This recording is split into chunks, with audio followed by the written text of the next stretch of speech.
Hello students, welcome to PNC study zone.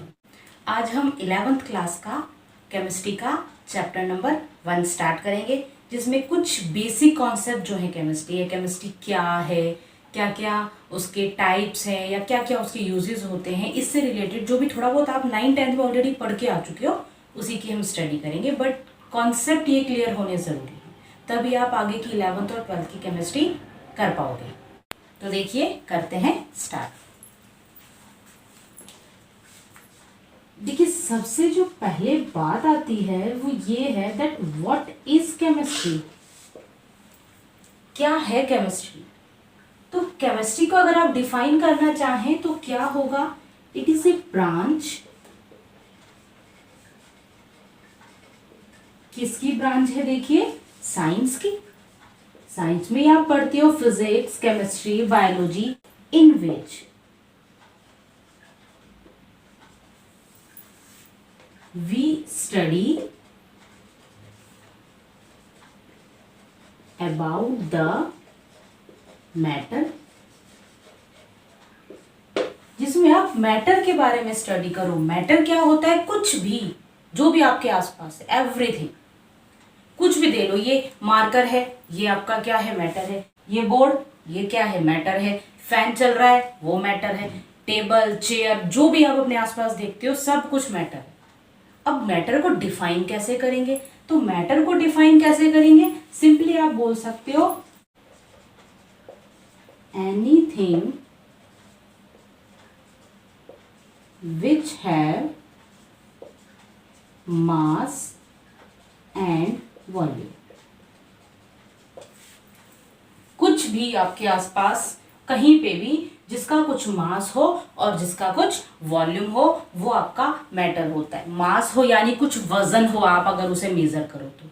Volume कोई space occupy करती हो, कोई जगह घेरती हो, कहीं भी आप रख दो, कुछ जो हमारे एटमॉस्फेयर का स्पेस है उसे कवर कर ले, तो वो क्या हो जाएगा? आपका मैटर।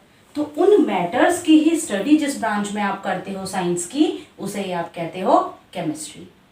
ओके, तो ये हो गई हमारी केमिस्ट्री। कई जगह इसको ऐसे भी डिफाइन किया गया है, बाकी सही है, यहां से आप ऐसे भी लिख सकते हो, और study of atoms and molecules, ये भी बोला जा सकता है इसे। क्या? It is a branch of science in which we study about the atoms and molecules। Atom और मॉलिक्यूल की भी अगर आप स्टडी करते हो, वो भी क्या है? केमिस्ट्री। एटम क्या होता है? सबसे स्मॉलेस्ट पार्टिकल ऑफ मैटर। ये आप 9th क्लास में पढ़ के आए हो कि कोई भी आपका मैटर होता है, उसका जो स्मॉलेस्ट पार्टिकल है उसे आप एटम कहते हो। और मॉलिक्यूल क्या होता है? Group of atoms. कितने भी हो सकते हैं, मोर देन 1, 2 हो, 2 से ज्यादा हो, कितने भी हो, उसे आप बोलोगे मॉलिक्यूल। और एटम क्या है? स्मॉलेस्ट पार्टिकल ऑफ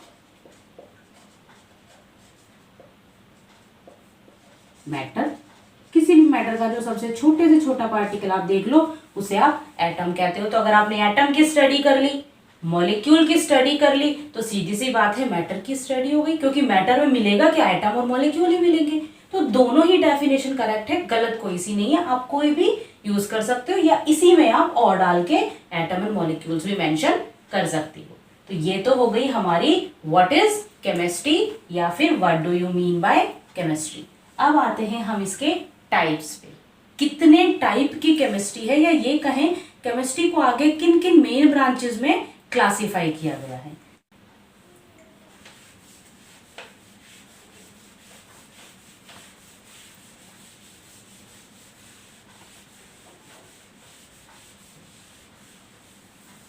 देखिए, फर्स्ट है क्लासिफिकेशन के अकॉर्डिंग। मेन क्लासिफिकेशन है, वैसे कई टाइप की केमिस्ट्री आप पढ़ सकते हो, बट मेनली जो आपको बताई जाती है वो मैं आपको बता रही हूँ। तो देखिए, सबसे पहली है आपकी फिजिकल केमिस्ट्री।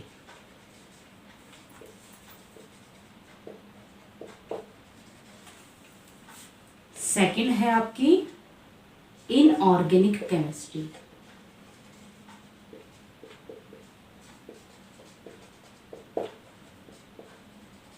और थर्ड है आपकी ऑर्गेनिक केमिस्ट्री।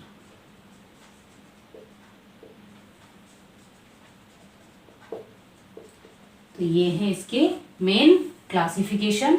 अब हम वन बाय वन इनको देखते हैं क्या है ये। तो देखिए, सबसे पहले हम फिजिकल केमिस्ट्री की बात करें तो जैसे कि इसके स्टार्टिंग में फिजिकल आ रहा है, बिल्कुल सही पहचान रहे हो। अगर आप ये पहचान रहे हो कि ये फिजिक्स से रिलेट करता है, बिल्कुल सही पकड़ा आपने, फिजिक्स से ही रिलेट करता है ये जो पार्ट है हमारी केमिस्ट्री का। देखिए, इसमें आप किसकी स्टडी करते हो? Study of physical forces act between atoms और molecules। एटम और मॉलिक्यूल्स के बीच में जो फिजिकल फोर्सेस लगते हैं उनकी स्टडी जिस केमिस्ट्री में आप करते हो दैट इज फिजिकल केमिस्ट्री। अब कौन से फोर्सेस होते हैं आपने फिजिक्स में पढ़े हैं। चार्जेस के बीच लगता है इलेक्ट्रोस्टैटिक फोर्स, मासेस के बीच लगता है magnetic force, attraction force, repulsion force, बहुत सारे फोर्सेस आप फिजिक्स में पढ़ोगे। उन सब की अगर आप स्टडी कर लो, यानी वो भी एटम और मॉलिक्यूल के बीच में लग रहे हैं। कोई दो मास रखे हैं आपके, उनके बीच अगर कोई फोर्स लग रहा है, मास क्या है? मैटर है। मैटर है मतलब एटम और मॉलिक्यूल है, तो ये भी इसमें काउंट होगा। आप बात कर रहे हो इलेक्ट्रोस्टैटिक फोर्स की, तो इलेक्ट्रोस्टैटिक फोर्स किनके बीच लगता है? चार्जेस के बीच में। और चार्ज भी किसके होते हैं? एटम्स के ही चार्ज होते हैं। तो वो किसकी स्टडी हो गई? उन्हीं फोर्सेस की। तो सिंपली अगर आप कहो तो फिजिकल केमिस्ट्री कौन सी केमिस्ट्री है? जिसमें आप स्टडी करते हो उन फोर्सेस की, या ये कहें फिजिकल फोर्सेस की, जो कि एटम या मॉलिक्यूल्स के बीच में लगते हैं, उनकी बात करते हैं। इनऑर्गेनिक केमिस्ट्री की, तो इसमें आप किसकी स्टडी करते हैं? देखिए, एलिमेंट्स एंड कंपाउंड्स। एलिमेंट और कंपाउंड जितने भी आपके होते हैं उनकी स्टडी इसमें की जाती है। कहां से? हम बनाए नहीं उन्हें, कहां से? जो हमारी अर्थ की क्रस्ट से निकले हों, या फिर आपके ओशियन से निकले हों, जो निकलते हैं आपके खानों से खोद के निकाले जाते हैं, अर्थ की हमारी क्रस्ट में जो मिलते हैं, वो जो जितने भी हमारे एलिमेंट्स या कंपाउंड्स हो, उनकी स्टडी अगर आप करते हो तो वो क्या होगी? आपकी इनऑर्गेनिक केमिस्ट्री। उनकी सारी स्टडी इनऑर्गेनिक के अंडर में आती है। ऑर्गेनिक केमिस्ट्री क्या होती है? इसमें आप स्टडी करते हो हाइड्रोकार्बन्स की। क्या होते हैं हाइड्रोकार्बन? देखिए, हाइड्रोकार्बन्स की स्टडी अगर आप जिस केमिस्ट्री की ब्रांच में करो that is organic chemistry. Hydrocarbon आपको वर्ड से दिख रहा होगा, हाइड्रो एंड कार्बन, यानी हाइड्रोजन और कार्बन के कॉम्बिनेशन से जो बन जाए, ठीक है। तो हाइड्रोजन और कार्बन के कॉम्बिनेशन से जो आपके कंपाउंड्स बनेंगे वो सारे आपके हाइड्रोकार्बन होते हैं। उनकी स्टडी अगर आप करते हो दैट इज ऑर्गेनिक केमिस्ट्री। और मैं आपको बता दूं कि हाइड्रोकार्बन्स हमारी बॉडी में काफी होते हैं, जैसे शुगर है, ग्लूकोज है, ये जो सारे होते हैं ये हमारे क्या है? हाइड्रोकार्बन्स होते हैं। और उनकी स्टडी जिस केमिस्ट्री की ब्रांच में आप करते हो दैट इज ऑर्गेनिक केमिस्ट्री। तो ये आपकी मेन 3 ब्रांचेस हैं। आप नोट करना चाहो तो वीडियो को पॉज करके नोट कर लीजिए। मैं फिलहाल इसको रफ कर देती हूँ। अब क्वेश्चन आता है कि केमिस्ट्री की इंपॉर्टेंस क्या है, या ये कहीं यूजेस क्या है, कहाँ यूज होती है केमिस्ट्री। वैसे आपको अच्छे से पता है केमिस्ट्री बहुत यूज होती है। केमिस्ट्री में क्या बनते हैं? केमिकल्स बनते हैं। और हमारी लाइफ में केमिकल्स के बिना तो चलना ही मुश्किल है। हमारी लाइफ का तो केमिकल्स के बिना चलना मुश्किल है। हर चीज में आजकल हम केमिकल्स लेते हैं। सबसे ज्यादा हम केमिकल्स कहाँ लेते हैं? देखिए, तो पहले मैं डाल देती हूँ यूजेस या फिर इंपॉर्टेंस, दोनों आप लिख सकते हो।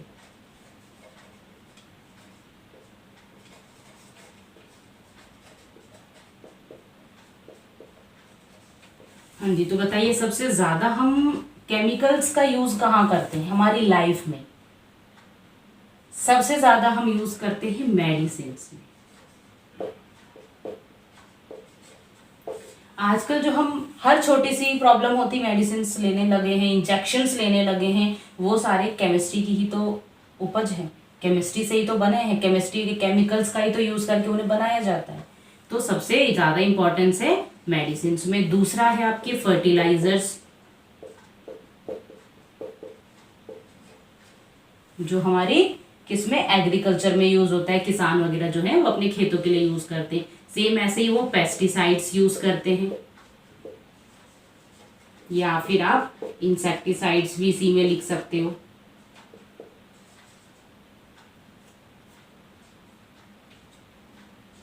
ठीक है, उसके बाद नेक्स्ट क्या हो सकता है देखिए, और प्लास्टिक है। प्लास्टिक का भी हमारी डेली लाइफ में बहुत ज्यादा यूज है। बहुत चीजें हैं जो आज भी हम मना करते हुए भी गवर्नमेंट के बहुत ज्यादा प्लास्टिक का यूज करते हैं। नेक्स्ट क्या हो सकता है देखिए, हमारे फाइबर्स हो सकते हैं। और क्या हो सकता है देखिए, क्लोथ्स हो सकते हैं, कपड़े जो हम पहनते हैं वो भी केमिकल से ही बनते हैं। और क्या हो सकता है देखिए, क्लोथ्स के बाद पेंट है, जो हम दीवारों पे करते हैं, या हमारे जो विंडो और गेट्स वगैरह होते हैं उन पे करते हैं, वो पेंट हो सकते हैं। कलर हो सकते हैं, डिफरेंट टाइप ऑफ कलर्स हम यूज करते हैं लाइफ में, चाहे खाने का कलर हो, चाहे किसी भी चीज पे हम कलरिंग यूज करते हैं वो कलर्स हो। सेम ऐसे ही हम कलर्स के साथ ही डाई भी ले सकते हैं। उसके बाद जितने भी हम एसिड्स यूज करते हैं हमारी लाइफ में, कई जैसे हाइड्रोक्लोरिक एसिड है, लैब्स में आ रहा है, वो सब यूज हो रहा है। उसके अलावा हम लोग खाने में भी काफ़ी एसिड यूज करते हैं, जैसे मार्केट में अवेलेबल है, हमें टार्ट्रिक एसिड अवेलेबल होता है, तो वो जो एसिड्स है वो भी यही है। ऐसे ही सेम सॉल्ट जो हम डिफरेंट टाइप के यूज करते हैं किचन के लिए, वो भी क्या है, केमिकल से ही बने हैं। एल्कलीज जो यूज होते हैं। ठीक है, तो देखिए ये कुछ यूजेस हैं हमारी केमिस्ट्री के, कि कहाँ कहाँ हम अपनी प्रैक्टिकल लाइफ में केमिस्ट्री को या केमिस्ट्री से बने केमिकल्स को यूज करते हैं। यूज बोल सकते हो, इंपॉर्टेंस भी आप इसे बोल सकते हो। तो नोट कर लीजिए अगर आपको नोट करना है। अब आप आते हैं नेक्स्ट पॉइंट पे।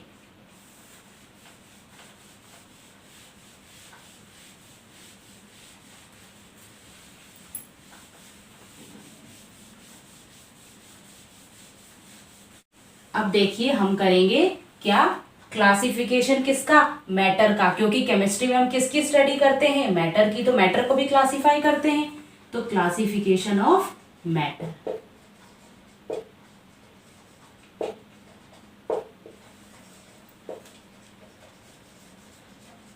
तो ये जो हम क्लासिफिकेशन करेंगे ये किस बेसिस पे करेंगे देखिए, ऑन द बेसिस ऑफ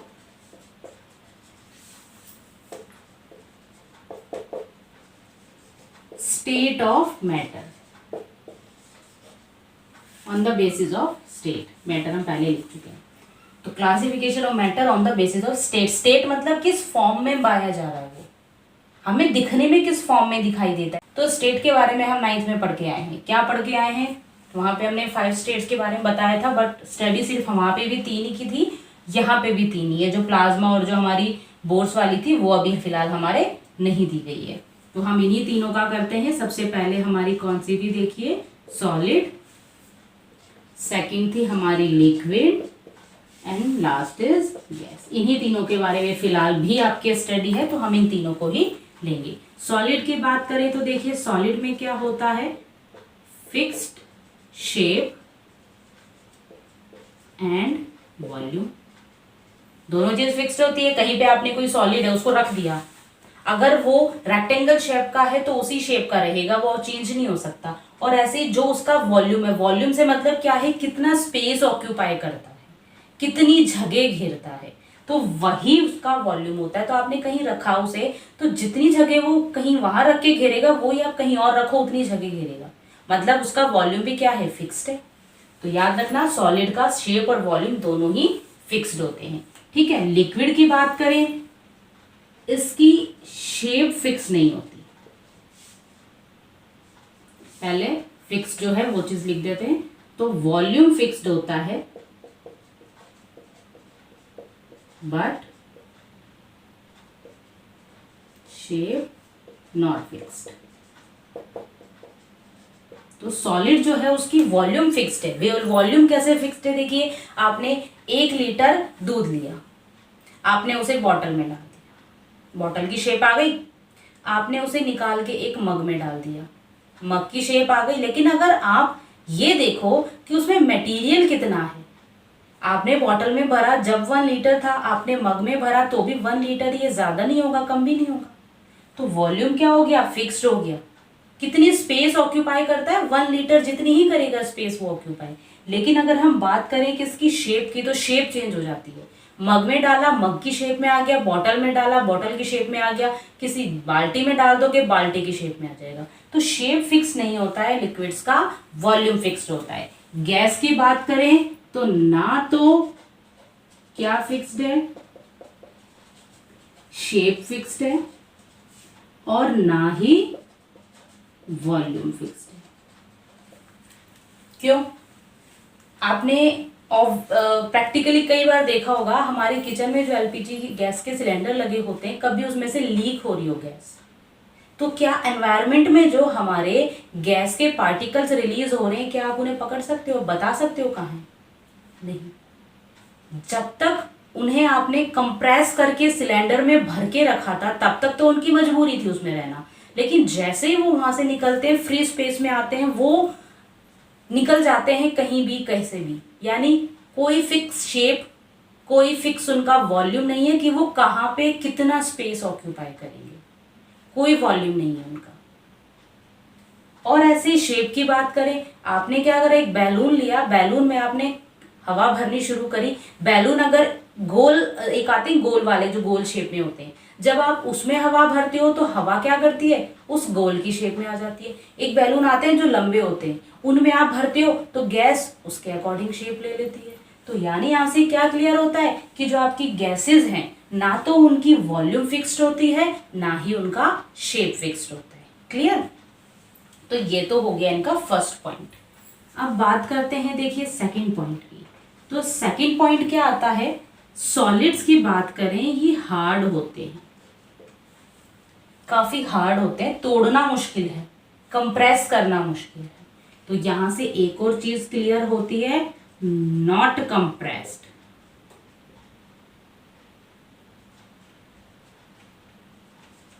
या कंप्रेसिबल, नॉन कंप्रेसिबल लिख लीजिए इसको। ठीक है, कंप्रेस करना बहुत मुश्किल है, या ये कहें बहुत ज्यादा हार्ड होते हैं। लिक्विड्स की बात करें, कंप्रेसिबल ये भी नहीं होते हैं, बट हार्ड नहीं होते, मूव कर सकते हैं, या ये कहें ये फ्लो कर सकते हैं। तो एक प्रॉपर्टी आती है फ्लूडिटी, फ्लो करने की एबिलिटी इज द फ्लूडिटी। तो लिक्विड्स की बात करें तो लिक्विड्स भी कंप्रेसिबल नहीं होते। कैसे नहीं होते कंप्रेसिबल? देखिए, हमने क्या करा, एक सिरिंज ली, जो डॉक्टर्स यूज करते हैं ना, जिसमें आगे निडल लगाते हैं। निडल मत लीजिए आप, सिर्फ ऊपर जो इंजेक्शन यूज होता है वो आप ले लीजिए। ये इंजेक्शन के अंदर क्या भर लीजिए, पानी भर लीजिए, और नीचे जो स्पेस होता है जहाँ पे ओपन होता है उसका, वो उस पर आप उंगली लगा के उसे ब्लॉक कर दीजिए। और ऊपर से आप उसे, जो ऊपर की उसकी क्या होती है, पिस्टन होती है, जिसे आप अंदर बाहर प्रेस करते हो, उसे आप कंप्रेस करने की कोशिश करिए। जितना पानी भरा है, यानी ये कहें अगर आपने उसे पूरा भरा है तो वो बिल्कुल प्रेस नहीं होगा, आधा भरा है तो वहां तक चला जाएगा जहां तक वो वाटर को टच नहीं करता है। यानी जितनी उसमें एयर थी वो सारी रिलीज हो जाती है। जैसे ही पानी को वो जो रबर लगा होता है पिस्टन में, वो टच कर देगा, उसके बाद आपके लिए उसे कंप्रेस करना मुश्किल है। आप नहीं कंप्रेस कर सकते। अगर उंगली आपने लगाई हुई है, बंद है आगे से, तो वो पानी कहीं नहीं निकलेगा और ना आप उसे कंप्रेस कर पाओगे और ज्यादा। क्यों? क्योंकि वाटर कंप्रेसिबल ही नहीं है, कंप्रेस नहीं कर सकते आप।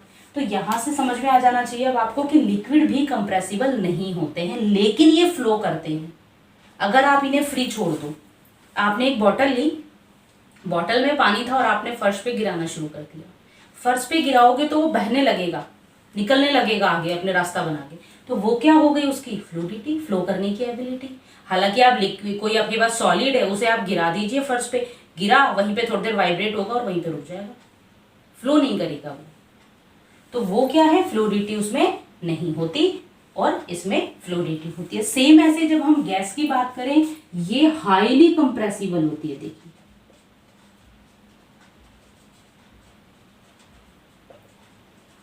हाईली कंप्रेसिबल बहुत ज्यादा कंप्रेस हो सकती है। जैसे हमारे पास वही फिर से एग्जांपल लेते हैं, एक बैलून है, बैलून में हवा भरी हुई है, आप उसे दबाना शुरू करो, दबाना शुरू करो, दबाना शुरू करो। कई बार तो ऐसा होता है कि आप बिल्कुल इतना ले आते हो, एयर क्या होती है ऊपर और नीचे शिफ्ट हो जाती है और वहां पे आप बिल्कुल खाली हो जाती है जगह, तो वो क्या है, कंप्रेसिबिलिटी है। आपके जितने भी सिलेंडर्स होते हैं, एलपीजी के होते हैं, सीएनजी के होते हैं, उन सब में कंप्रेस भर के करा जाता है उसको, उसमें गैस जो है कंप्रेस करके भरी जाती है, तो वो क्या है, कंप्रेसिबिलिटी। तो गैस की क्या प्रॉपर्टी है, कंप्रेसिबिलिटी, बहुत ज्यादा कंप्रेस हो सकती है। वही एग्जांपल जो मैंने अभी आपको इंजेक्शन वाला लिया है वो भी आप करके देख लीजिए, आप उधर ब्लॉक कर दीजिए और फिर आप दबाइए, काफी हद तक आप उसे कंप्रेस कर पाओगे, क्योंकि वो खाली था, भरना कुछ नहीं है, आपको खाली रखना है। खाली होने के कारण उसमें गैस है और आप काफी मतलब बहुत कम स्पेस बचेगा दोनों पार्टिकल्स के बीच में, आप बहुत ज्यादा क्लोज उसे कंप्रेस कर पाओगे, क्योंकि उसमें एयर भरी थी और एयर क्या होती है, गैस होती है। फ्लूइडिटी की बात करें तो ये भी हाईली फ्लूइडिटी होती है इसकी भी, इसमें भी जो बहने की जो कैपेसिटी होती है वो बहुत ज्यादा होती है, एयर भी बहुत अच्छे से फ्लो करती है। एग्जांपल आपकी विंड जो होती है उसका ब्लो होना, that is fluidity of gas. Next आते हैं सॉलिड, हमारे रिजिड होते हैं, जैसे ये फ्लूइड होते हैं, ये रिजिड होते हैं। फ्लूइड जो बहे, रिजिड, रिजिड का मतलब होता है कि ये कंप्रेस नहीं होंगे, बट एक लिमिट से ज्यादा अगर आप इन पे फोर्स लगा दो तो ये ब्रेक हो जाते हैं। आपके पास क्या है, कोई ऐसा मान लीजिए जैसे ग्लास है, ग्लास का एग्जांपल बहुत अच्छा समझ में आएगा। कहीं पे कोई ग्लास रखा है, आपने उसे प्रेस कर रहे हो, कंप्रेस नहीं होगा, लेकिन एक टाइम बाद ब्रेक हो जाएगा, टूट जाएगा, दैट इज रिजिड। तो सॉलिड्स जो होते हैं वो रिजिड होते हैं। नेक्स्ट बात करें तो सॉलिड्स के जो पार्टिकल्स होते हैं वो क्लोजली पैक्ड होते हैं। पार्टिकल्स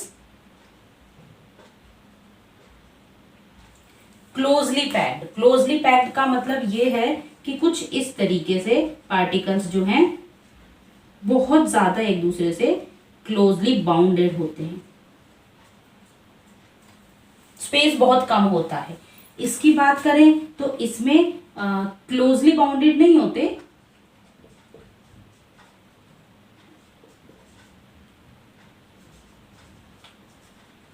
बट हाँ इसकी कंपैरिजन में थोड़े से पार्टिकल्स के बीच गैप मान सकते हैं, लेकिन इसकी कंपैरिजन में ये क्लोजली बाउंड होते हैं।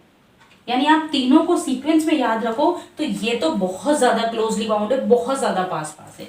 लिक्विड की बात करें तो इसमें गैप होता है, बट इतना भी नहीं होता कि ये उसको ब्रेक करके बाउंड्रीज को निकल जाए। लेकिन अगर हम गैस की बात करें तो इनके अंदर इतना ज्यादा स्पेस होता है, इतने ज्यादा मूव करते हैं ये पार्टिकल्स कि इस पे आप कोई बाउंड्री अप्लाई ही नहीं कर सकते। ओपन होते हैं, फ्री होते हैं मूव करने के लिए, ये पार्टिकल्स मूव नहीं करते। ये एक डिफरेंस और लिख सकते हो आप नीचे, particles can not move, particles can move but in a limit. Limit क्यों, बाउंड्रीज के अंदर फ्लो कर सकते हैं। लेकिन अगर इनकी बात करें तो कैन मूव फ्रीली, बिल्कुल फ्रीली मूव करते हैं गैस के पार्टिकल्स। तो यहां तक क्लियर हो गया आपको, इसे आप नोट कर लीजिए। और अब हम आते हैं इससे आगे, क्लासिफिकेशन ऑफ मैटर ही होगा बट किसी और बेस पे। ये तो स्टेट के बेसिस पे करा है हमने, अब आएगा हमारा किसी नेक्स्ट बेस पे। तो देखिए क्या है वो हमारा,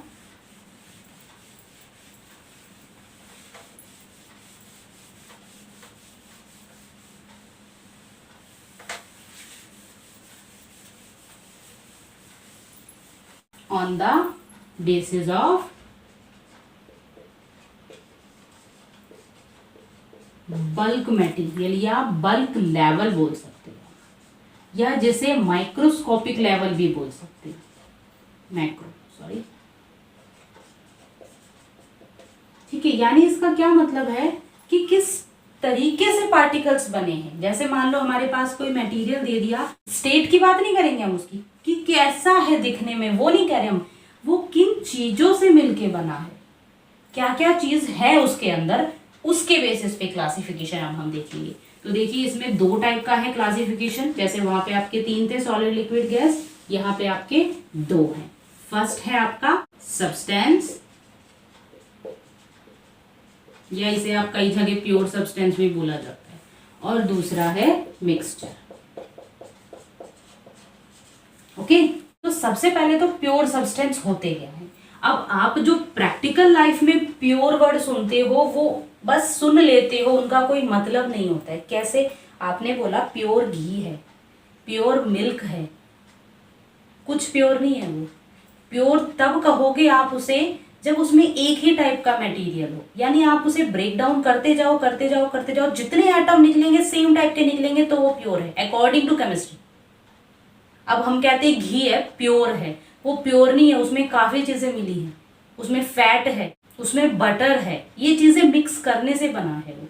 मिल्क की बात करें, मिल्क में लिक्विड में वाटर भी है, उसके अंदर फैट है, उसके अंदर क्या है आपके लैक्टिक एसिड जो है होता है वो भी मिक्स्ड है। कहाँ से प्योर हुआ। तो प्योर सब्सटेंस क्या होता है, जो बिल्कुल एक ही टाइप के मटेरियल से मिलके बना हो। अब इसके हैं आपके 2 क्लासिफिकेशन, क्या है देखिए। फर्स्ट, एक है आपका एलिमेंट और एक होता है आपका compound.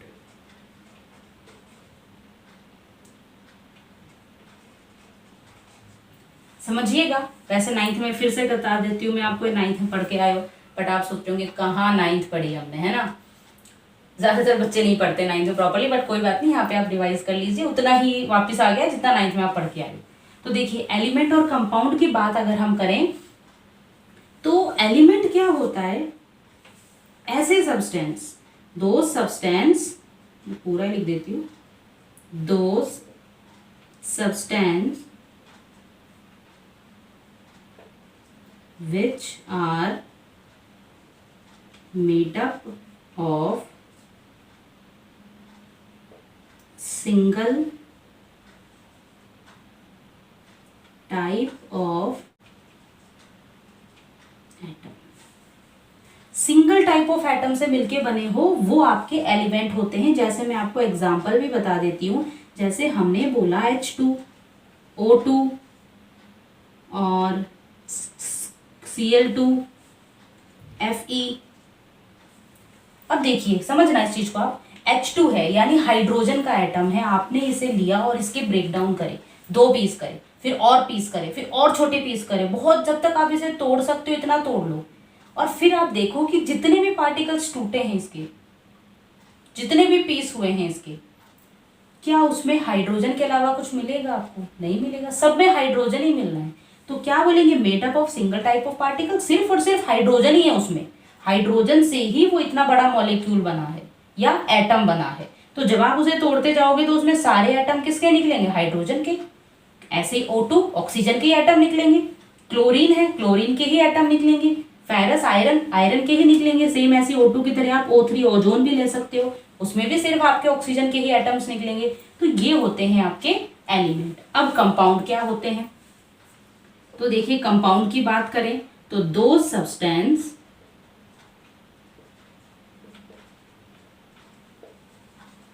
which are made up of more than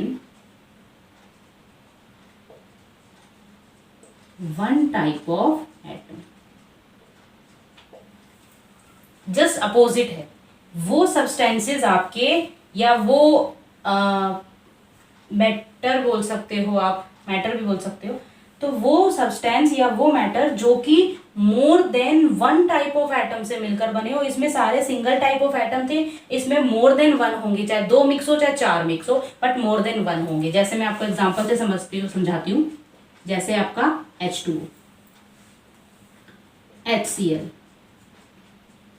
NaCl, क्या है ये, जैसे आपका ग्लूकोज, ये सारे क्या है आपके कंपाउंड है। अब अगर आप इसको ब्रेक डाउन करते हो तो देखो हाइड्रोजन के एटम भी निकलेंगे, ऑक्सीजन के एटम भी निकलेंगे। इसको ब्रेक डाउन करते हो हाइड्रोजन के एटम भी निकलेंगे, क्लोरीन के एटम भी निकलेंगे। सोडियम के एटम निकलेंगे, क्लोरीन के निकलेंगे, कार्बन के निकलेंगे, हाइड्रोजन के निकलेंगे, ऑक्सीजन के निकलेंगे, सिंगल नहीं निकलेगा किसी में भी। तो ये कौन सा टाइप हो गया? कंपाउंड। और एक चीज ध्यान रखना कि इन्हें जो ब्रेकडाउन आप करते हो वो कभी भी कोई फिजिकल मेथड यूज नहीं हो सकता। केमिकली आप इन्हें सेपरेट कर सकते हो, फिजिकली नहीं कर सकते। आप सोचो वाटर है, उसके एक मग्गा वाटर था आपके पास, उसमें से आपने एक चम्मच निकाल लिया तो वो हाइड्रोजन आ जाएगा या ऑक्सीजन आ जाएगा, बाकी उसमें रह जाएगा, ऐसा नहीं हो सकता। वो फिजिकल मेथड आप यूज नहीं करोगे, केमिकली आप उन्हें ब्रेक डाउन करते हो तो हाँ हाइड्रोजन और ऑक्सीजन आपके निकलेंगे उसमें से। तो ये होते हैं आपके कंपाउंड। तो ये हमारे प्योर सब्सटेंस होते हैं, क्योंकि हमें इनमें फिक्स्ड ये चीज जो है ये पता है कि हमें ये मिलेंगे या ये मिलेंगे, फिक्स्ड हमारे पास सब्सटेंसेस हैं। तो ये होता है हमारा प्योर सब्सटेंस। अब हम बात करते हैं मिक्सचर्स की। तो देखिए मिक्सचर की बात करें तो मिक्सचर का मतलब है प्योर नहीं है, कॉम्बिनेशन है मोर देन वही आपके वन सब्सटेंसेस का, बट इसमें थोड़ा सा डिफरेंस आप ये ले सकते हो कि ये एक दूसरे से केमिकली रिएक्ट कर रहे हैं। वो जरूरी नहीं है केमिकली रिएक्ट करें, हो सकता है केमिकली रिएक्ट कुछ कर लें, बट जरूरी नहीं है कि इनमें केमिकली ही रिएक्ट हो। बट यहाँ पे जरूरी है केमिकली ही वो रिएक्ट होंगे, जो भी हमारे एटम्स इनके अंदर है उसमें ऐसा कोई जरूरी नहीं है। जस्ट एक मिक्सचर है, दो चीजों को मिक्स कर दिया। ओके, इसका भी अब हम क्लासिफिकेशन देखते हैं। तो देखिए इसका क्लासिफिकेशन भी हमारे पास जो है 2 पार्ट्स में है। फर्स्ट है आपका होमोजीनियस मिक्सचर और सेकंड है आपका हेट्रोजीनियस।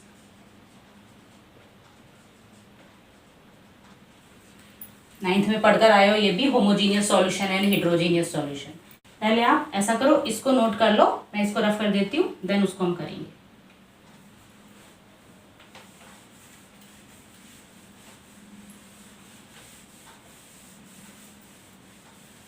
अब इसको हम प्रॉपरली करते हैं, यहाँ पे स्पेस कम है।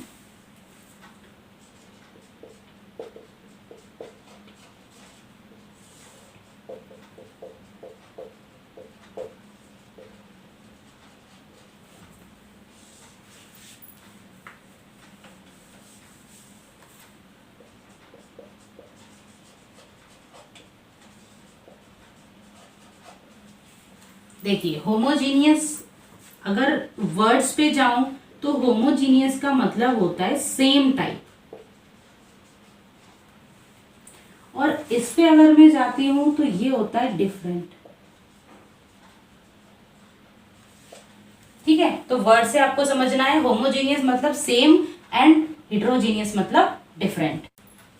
अब सेम और डिफरेंट से क्या मतलब है? सेम और डिफरेंट से ये मतलब है कि दो चीजों को आपने मिलाया, क्योंकि मिक्सचर है, मिलाना तो है हमें, तो दो चीजों को आपने मिलाया और मिलाने के बाद वो पूरा एक जैसा दिख रहा है, ऊपर से नीचे तक सब एक जैसा, उसका पता ही नहीं चला उसमें दो चीजें मिक्स हुई हैं, तो वो हो गया सेम टाइप ऊपर से नीचे तक। डिफरेंट का मतलब है आपने कोशिश करी है दो या दो से ज्यादा चीजों को मिक्स करने की, बट फिर भी वो डिफरेंट दिख रहे हैं, आपको पता चल रहा है कि इसमें ये चीज हमने घोली है।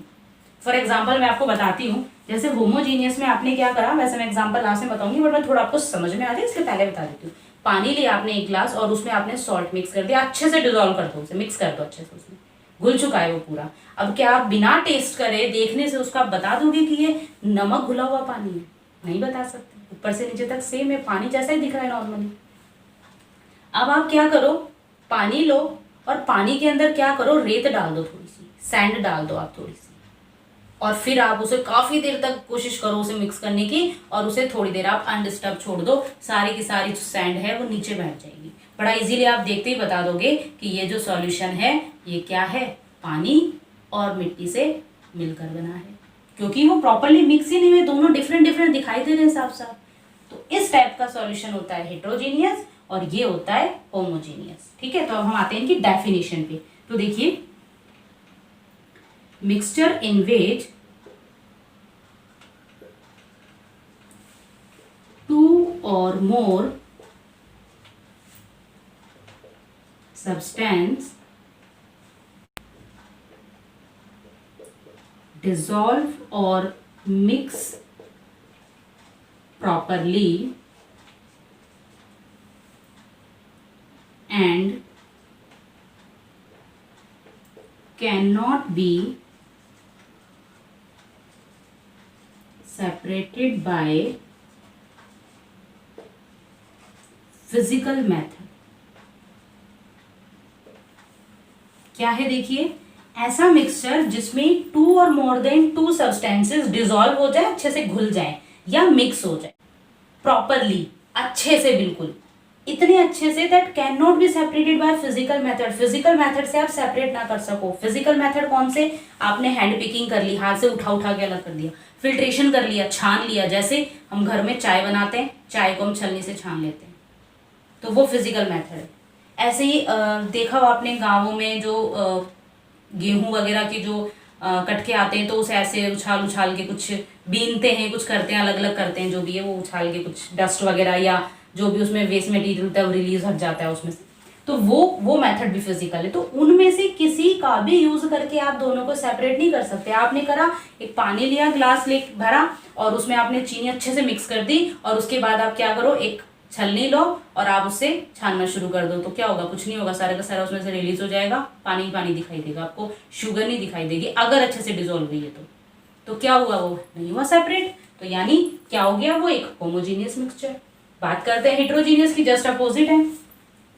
हेट्रोजीनियस में क्या होगा देखिए, mixture in which substances do not mix properly and can be separated by physical method। क्या है? ऐसा मिक्सचर जिसमें जो सब्सटेंसेस हैं वो प्रॉपरली मिक्स नहीं होती और बड़ा इजीली फिजिकल मेथड से ही आप उन्हें सेपरेट कर सकते हो। एक तो अच्छे से मिक्स नहीं हुए, ऊपर से आपने किसी भी फिजिकल मेथड का यूज करके आपने उन्हें सेपरेट कर लिया।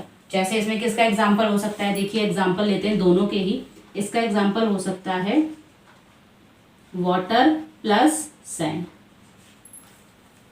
वाटर प्लस चौक, दोनों यूज करके देखिए आप, बिल्कुल मिक्स नहीं होंगे।